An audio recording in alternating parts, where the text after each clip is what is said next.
Hey everyone, welcome back to Life in Room 27. My name is Miss Robinson and I'm here with another math tutorial video for you guys.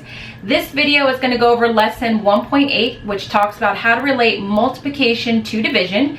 Before we get started and a couple of the sample problems that I'm going to show you, there are a few vocabulary terms that I want to make sure that we're familiar with. The first term that we're going to talk about is the idea of inverse operations. And when we talk about inverse operations, we're talking about math operations that are the complete opposite of each other. So multiplication is the inverse operation of division, because when you multiply, you're doing the complete opposite of what you would be doing when you divide. Division then is the inverse operation of multiplication, because when you divide, you're doing the opposite of what you would be doing if you were multiplying. In addition to that, just to push home the point of inverse operations, addition is the inverse operation of subtraction, and subtraction is the inverse operation of addition. Now in this particular lesson, we're not going to be dealing with addition and subtraction. We're strictly going to be sticking to multiplying and dividing, but I just wanted to make sure that we're clear on what an inverse operation is. The second term that we're going to talk about is the distributive property, and we're going to talk about that in terms of dividing and looking at your dividend. And basically what the distributive property does is it takes the dividend, or the number that you're dividing, and it breaks it down into smaller pieces, and that creates easier division problems for you to solve. And a lot of times it may create a mental math problem that you can solve easily in the course of solving the whole problem overall. So those are the two strategies, or two vocabulary terms, excuse me, that we need to be familiar with. So I'm going to set myself up with the whiteboard and I'll be back in just a second so we can go over those sample problems. Okay, so let's get started with our first example. Before we get going with the problem, we want to make sure that we understand the number 126 in our problem, 126 divided by 6. 126 is what is called your dividend. This is the number that is being divided. 6 is the divisor, and that is what 126 is being divided by. So step one in this particular lesson is you always want to look at your dividend and ask yourself, okay, how can I break this up into two smaller, more manageable chunks? So what I like to do, and what I have found to be the most helpful for me over the course of the years of teaching this lesson, is I always take my dividend and I think, okay, I got to break it into two small parts, but I also know those two small parts need to be divisible by 6. And one of them, I would prefer for them to be a multiple of 10, because 10s are always easy numbers to deal with. So any multiple of 10 is easy to work with, and so that's where I start. So the first thing that I'm going to do is I'm going to take my divisor, which is 6. I'm going to multiply that by 10, and I quickly know that that gives me 60. So this tells me, okay, I have one chunk. That first chunk of my dividend being broken into two parts is going to be 60. The next step becomes even easier, because in order for me to figure out what the second chunk is going to be when I take 126 and break it into two smaller parts, all I have to do is take 126 and I'm going to subtract the first chunk out, and that tells me what's left, and therefore tells me what my second chunk has to be. So I have, let me move this over so you can see it. Sorry about that. I have 6 minus 0, which is 6. I cannot take 2 and subtract 6, so I'm going to regroup. This is going to become 12. This will become 0. 12 minus 6 is 6. And you have a 0 there, so there's nothing left there. That tells me now that my second chunk is going to be 66. And I'm going to quickly mentally check. I know that, yep, 60 plus 66 is going to give me 126. So I've broken that up appropriately. So that's step one, is figuring out what are your two chunks going to be. Now in this first example, or this first strategy that they offer in the book, they have you draw a diagram. And the diagram is going to be in the form of a rectangle. And you're going to split your rectangle to represent the two chunks that you made. So it was 60 and 66, and those are relatively even. So I'm going to say that this chunk represents the 60, that chunk represents the 66. And I'm going to put a little hidden plus sign right there in the middle to tell me when I add those two together, it still equals 126. And I'm also going to be using that little addition sign up there, and it'll come into play in just a second. So you're going to first diagram your two chunks. On the outside of your rectangular diagram, you're going to add your divisor right there, because this number is going to be doing some work for you. And you're going to add a multiplication sign there because remember, we're trying to figure out how to use multiplication to solve this division problem. So I have 60 and 66. Now I'm asking myself, 6 times what is going to give me 60? And I already figured that out. It was 10. So I'm going to put a 10 there because 6 times 10 equals 60. Now I'm going over here. 6 times what is going to equal to 66? Well, I know my basic facts of multiplication, and I know 6 times 11 is going to equal 66.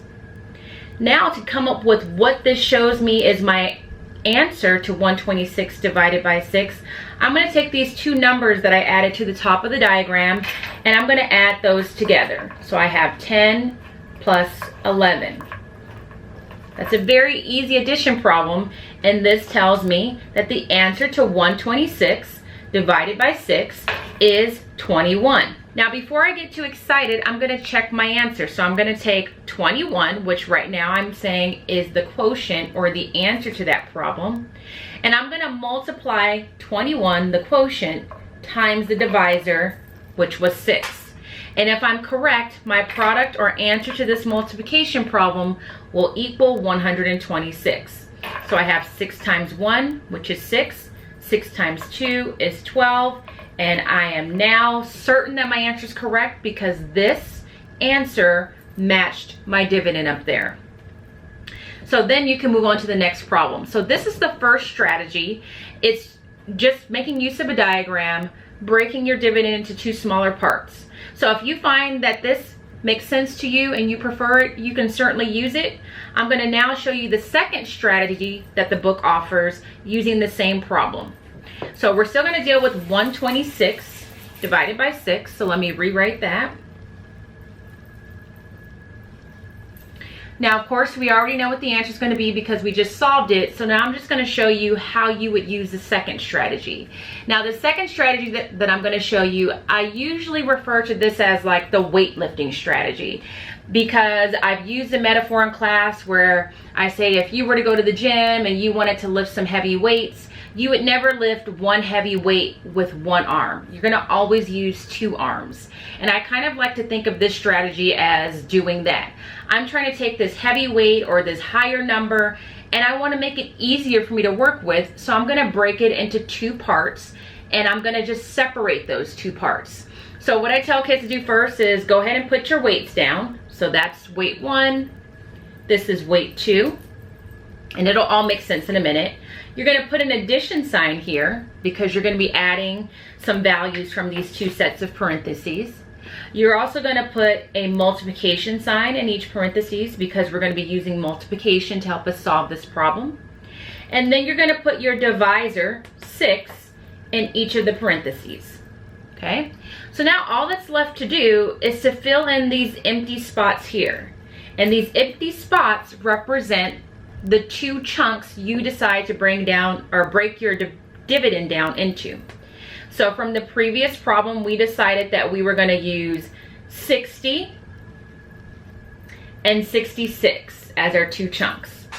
Okay, so the same thing that we just did on the diagram, just in a different format. 6 times what is going to equal 60? I know it's going to be 10.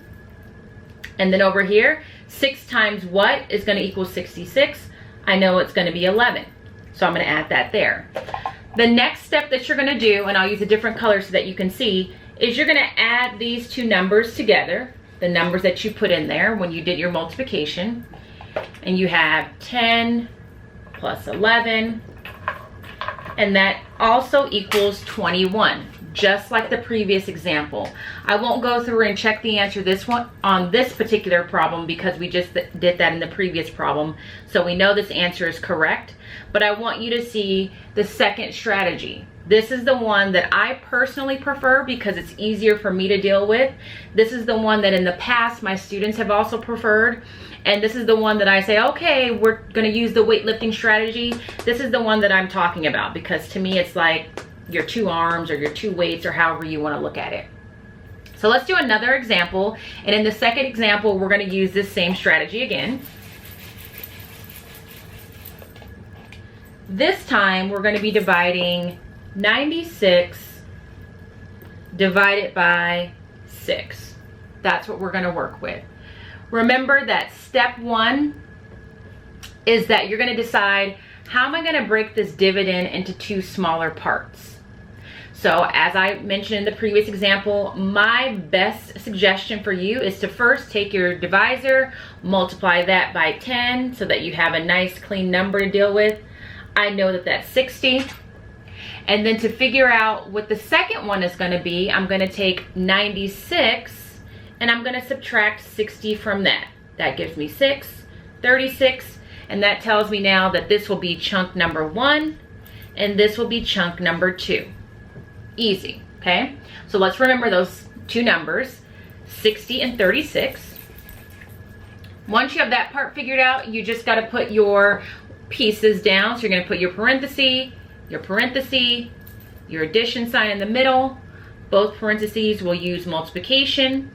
You're going to use your same divisor in each set because that's what you're going to be multiplying. And remember that we chose 60 and we chose 36. Okay, those were the 2 chunks that we decided to break 96 down into. So same thing, we're going to use multiplication. Ask yourself, 6 times what is going to equal 60? I know it's going to be 10. Over here, 6 times what is going to be 36? I know my basic facts. I know that that's going to be 6. And then you're going to be paying attention to those 2 numbers that you just added. You put a 10 in this set of parentheses and you put a 6 in that set of parentheses. So you're going to bring those 2 numbers down and you're going to add 10 plus 6, and we should know that that is 16. Again, I'm a good student, so I'm going to check my work to make sure I'm correct. So I'm going to take my answer or my quotient, which right now I believe to be 16, and I'm going to multiply that by my divisor, which was 6. And if I've done my math correctly, the answer here, or the product here, should be 96. 6 times 6 is 36. 6 times 1 is 6, plus 3 is 9. And I'm going to put a smiley face because my answer is correct and I can go on to the next problem without any worries about this one. So I'm going to show one more example because I know sometimes this strategy is tough, and then we'll wrap it up for the day. So in this next example, let's try, let me find a really good one. We're going to do 108 divided by 6. Now, I don't know why, but the book really likes dividing by 6, so we're just going to roll with it. 108 divided by 6. Again, we're going to use the weightlifting strategy, so I'm going to put down my weights, parenthesis, parenthesis. I'm going to be, not multiplying. This should be an addition sign. Sorry about that. Multiplication is going to go in each set of my parentheses. I'm going to put my divisor 6 in the beginning of each. And now I'm going to think to myself, how am I going to break down 108? I know the first step and the easiest thing to do is for me to take my divisor, multiply that by 10 so I can figure out my first chunk. 6 times 10 is going to be 60. To figure out my second chunk, I'll put 60 there. To figure out my second chunk, I'm just going to take 108 and I'm going to subtract 60 from that. 8 minus 0 is 8. I have to do some regrouping here. That becomes a 10. 10 minus 6 is 4. And I regroup, so there's nothing left there. So that means my second chunk will be 48. And I'm just going to move this stuff out of the way. Okay, so chunk 1 is 60, chunk 2 is 48. Now I'm just doing some basic multiplication using my basic facts. 6 times what is going to be 60? 6 times 10. Next one, 6 times what is going to be 48? That's going to be 8. Okay, I know my basic facts, so this makes it really easy for me. Then I have to make sure I realize that I added the 10 in that set of parentheses, and I put the 8 in that set of parentheses, and those will be the 2 numbers that I add. So I can tell myself 10 plus 8 is equal to 18. And before I move on to the next problem, I'm going to check my work by multiplying my quotient, which I think is 18, times my divisor, which was 6. 6 times 8 is 48. 6 times 1 is 6, plus 4 is 10. And I'm going to put my smiley face there because I have 108. And 108 here matches my dividend there. So that is the distributive property. The weightlifting strategy, this is the one that I refer to as the weightlifting strategy, excuse me. So we're gonna wrap it up in just a second, and then we'll talk about what I suggest for you to do on tonight's homework. I'll be back in just a second. Okay, I'm back. So those were the example problems from today's lesson. For your homework tonight, they are primarily going to focus on the second strategy that I showed you, which I like to call the weightlifting strategy. So that's the one where you're going to have the 2 sets of parentheses. You're going to take that dividend, you're going to break it up into 2 smaller chunks, and then go from there. Remember, the best strategy or the best way to approach the problem is always think about breaking down that dividend so that one of those pieces is a multiple of 10. So that's what I like to do. That's always helped me out when I'm solving those problems. So I highly suggest that you do that for yourself. As always, please make sure that you put your first name, last name, and number on your paper so that you get credit. I hope this video was helpful to you, and I will see you in the next one. Bye.